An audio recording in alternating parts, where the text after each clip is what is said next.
माँ, मेरी छोटी ननद की शादी है और मुझे आपका वह नौलखा हार चाहिए। मुझे वह शादी में पहनना है।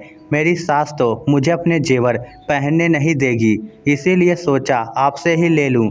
मैं परसों आ रही हूँ, फिर रविवार हो जाएगा। आप कल ही बैंक से सारे जेवर निकाल कर ले आइए, ताकि मैं बस वह हार लूँगी और अगले दिन चली जाऊँगी। आप सबको शादी का निमंत्रण पत्र भी तो देना है, अनीता कहे जा रही थी और वह फोन रखने ही वाली थी कि बिमला जी ने कहा कि वह गहने तो मैंने तेरी भाभी को दे दिए थे, वह मायके गई हुई है। लॉकर की चाबी अब उसी के पास है, इसीलिए उसके आने के बाद ही मिल पाएंगे। तू शादी का निमंत्रण पत्र तो दे जा, हम सब जब शादी में आएंगे तो वह हार भी ले आएंगे। अनीता ये सुनकर चुप हो गई और उसने फ़ोन रख दिया, मगर उसके मन में खलबली सी मची हुई थी। आखिर भाभी को सब गहने देने की क्या ज़रूरत थी? पापा भी कुछ ना बोले। ये माँ तो बड़ी ही सीधी पड़ती है।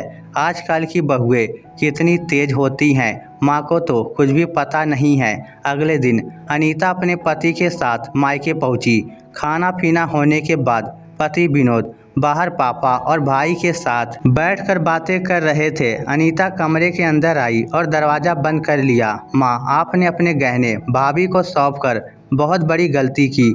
आखिर क्या ज़रूरत थी? अब जब भी आपको या मुझे गहने चाहिए होंगे, हमें भाभी से मांगने होंगे, उनकी गरज करनी होगी।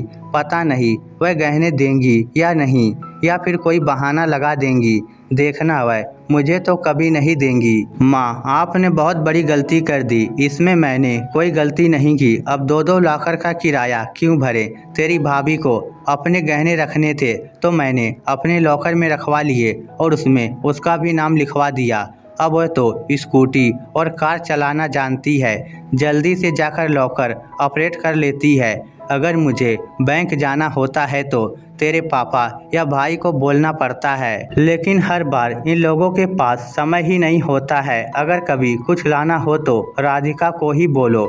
इससे अच्छा तो यही है कि मैंने राधिका को ही लॉकर की चाबी सौंप दी, ताकि वह अच्छे से सब देखभाल कर ले। फिर आगे पीछे सब राधिका का ही तो है, एक ही बहू है। आखिर मैं उस पर भी विश्वास नहीं करूँगी क्या? मैंने राधिका और तुझ में कभी कोई फर्क नहीं समझा है, इसीलिए अब वही गहनों की देख रेख करेगी। क्या माँ, आप ये सब क्या कह रही हैं? लोग तो बहू से उसके गहने ले लेते हैं और आपने तो यहाँ उल्टी ही गंगा बहा दी। आपने बहू को अपने गहने भी सौंप दिए और उसके मायके के गहने भी उसे वापस दे दिए। ये तो सही नहीं है।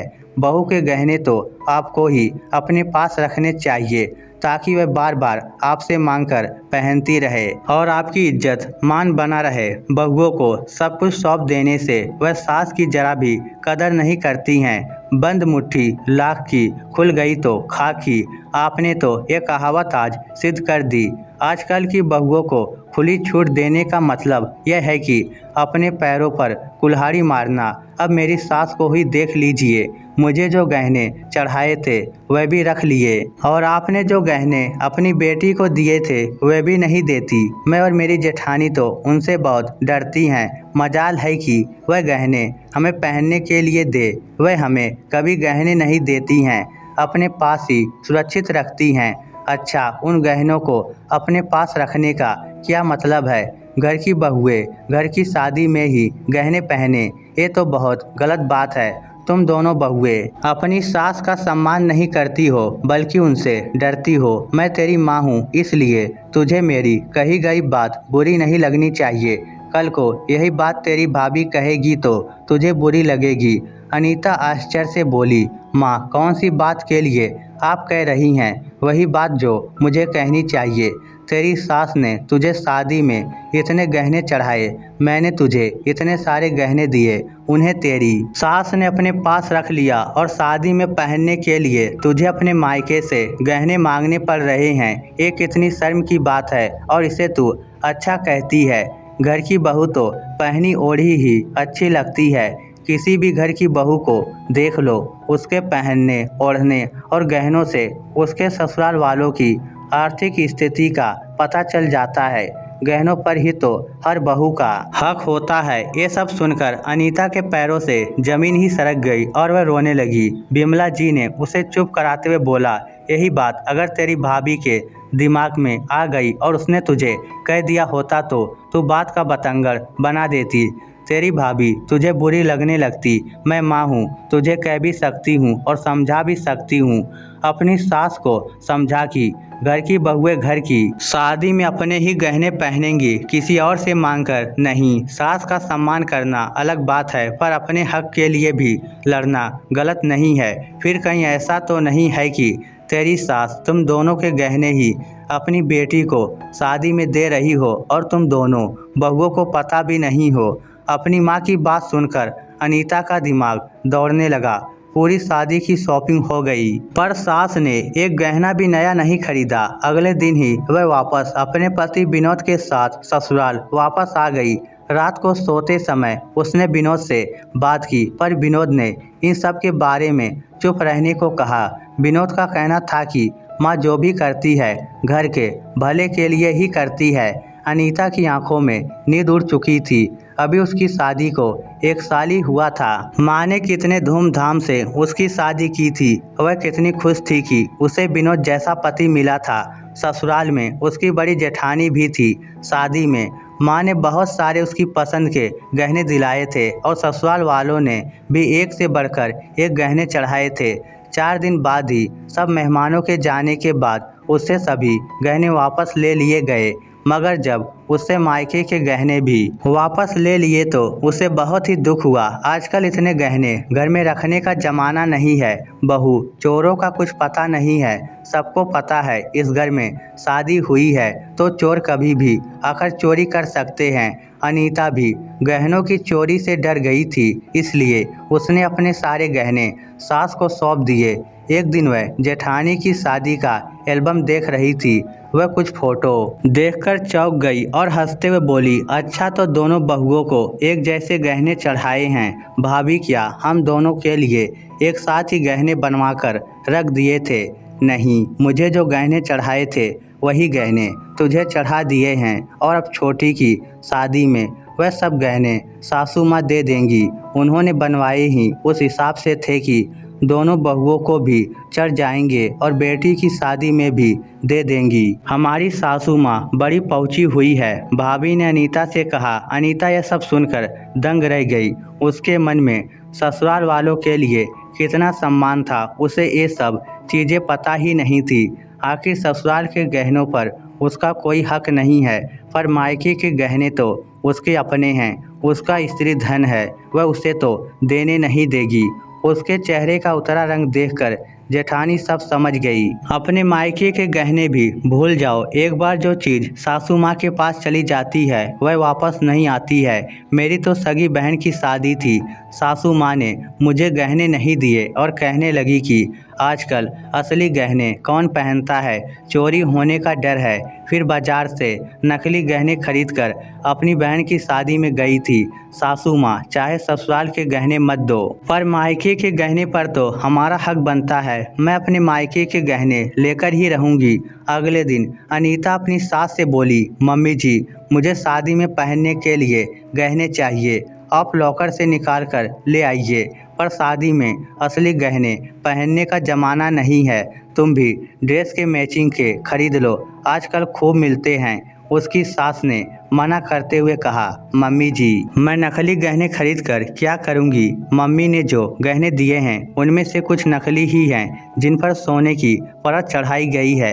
अब शादी में एक साथ इतना खर्च हो गया था तो गहने खरीदने के लिए पैसे कम पड़ गए थे।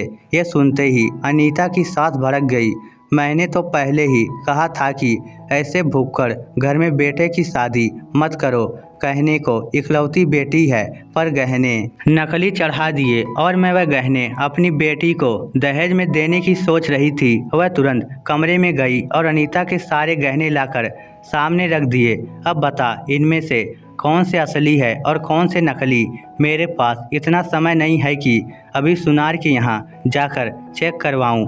अनीता ने सभी गहने अच्छे से देख लिए। एक एक गहना उसने अपनी पसंद से बनवाया था। उसने गहनों का डिब्बा अपने हाथों में लिया और अपनी सास से बोली, मम्मी जी, आप तो कह रही थी कि ये गहने लॉकर में सुरक्षित रखे हुए हैं। ये गहने तो घर में ही रखे हुए थे। कोई बात नहीं, अब मुझे मेरे गहने मिल गए हैं।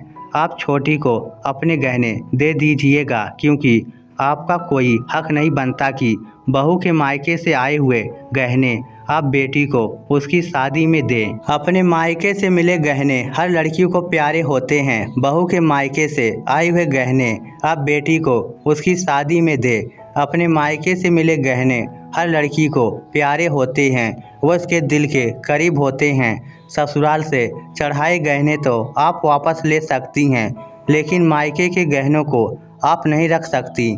लेकिन इनमें से कुछ तो नकली हैं और तू वह नकली गहने ले जा और असली गहने दे जा। मैं अपने पास सुरक्षित रख लूँगी। अनीता की सास ने कहा, मम्मी जी, इनमें से एक भी गहना नकली नहीं है, सभी असली हैं। मैंने खुद खरीदे हैं और अब छोटी की शादी में मैं अपने ही गहने पहनूंगी, नकली गहने नहीं, ना ही किसी से मांग कर पहनूंगी। ओह, तो तूने छल से अपने गहने वापस ले लिए, अपनी सास से झूठ बोलते हुए, धोखा देते हुए। तुझे शर्म नहीं आई? तेरी माँ ने तुझे यही संस्कार दिए हैं? वह गुस्से से बोली, हाँ मम्मी जी, मैंने अपने गहने वापस ले लिए, क्योंकि आपने भी मुझसे झूठ बोला, मेरे साथ छल किया, मुझे धोखे में रखा। मैंने तो कुछ अलग नहीं किया, मेरी सास से मुझे संस्कार मिले हैं। अनीता के मुंह से ये बात सुनकर उसकी सास चुप हो गई। आज छोटी बहू ने उन्हें सच का आईना दिखा ही दिया। वह चुपचाप अपने कमरे में गई और बड़ी बहू के मायके से मिले गहने भी उसे सौंप दिए और बोली, मैं जब शादी होकर आई थी तो तुम्हारी दादी सास ने मुझसे मेरे गहने ले लिए थे। मेरे मायके से मिले गहने जो मुझे बहुत अधिक पसंद थे। एक दिन पता लगा कि तुम्हारी बुआ सास की शादी में वह सब गहने दे दिए। उस दिन मैं बहुत रोई थी। वह गहने मेरी माँ की निशानी थी, जिसे उन्होंने मेरे लिए बनवाया था। मैं वही सब अपनी बहुओं के साथ कर रही थी। मैं अपने दिन भूल गई। तुम दोनों अभी तो अपने मायके के गहने पहन लो, फिर मैं तुम्हें अपनी तरफ से ससुराल के गहने भी बनवा कर दूंगी, जो मैंने छोटी को चढ़ा दिए हैं। बहू का ना सिर्फ मायके के गहनों पर, बल्कि ससुराल से मिले गहनों पर भी पूरा हक होता है। अपनी सास की बात सुनकर दोनों बहुएं खुश हो गई। अनीता ने अपनी माँ को फ़ोन किया, माँ, मुझे मेरे गहने मिल गए हैं, और उसने सारी बात उन्हें बताई। अब आप मेरे लिए वह 9 लखा हार मत लाना। जब आप और भाभी शादी में आओ तो वह 9 लखा हार भाभी के गले में सजना चाहिए। और हाँ माँ, एक बात और आपसे कहना चाहूँगी कि आपने अपने गहने भाभी को सौंप कर कोई गलती नहीं की। इन गहनों पर भाभी का पूरा अधिकार है। आप भाभी को प्यार दुलार देंगी, उन पर विश्वास करेंगी, तभी तो वह आपका दिल से पूरा सम्मान करेंगी। अपनी बेटी की समझदारी भरी बातें सुनकर बिमला देवी भी मुस्कुरा दी और अपनी बहू के साथ शादी में जाने की तैयारी करने लगी। दोस्तों, हर स्त्री को गहने बहुत ही प्रिय होते हैं। गहने चाहे मायके के हो या ससुराल के, उन गहनों पर सिर्फ उसका ही अधिकार होता है, तभी तो इसे स्त्री धन भी कहा जाता है। इस स्टोरी को लेकर आपकी क्या राय है? नीचे कमेंट करके हमें ज़रूर बताइएगा। धन्यवाद।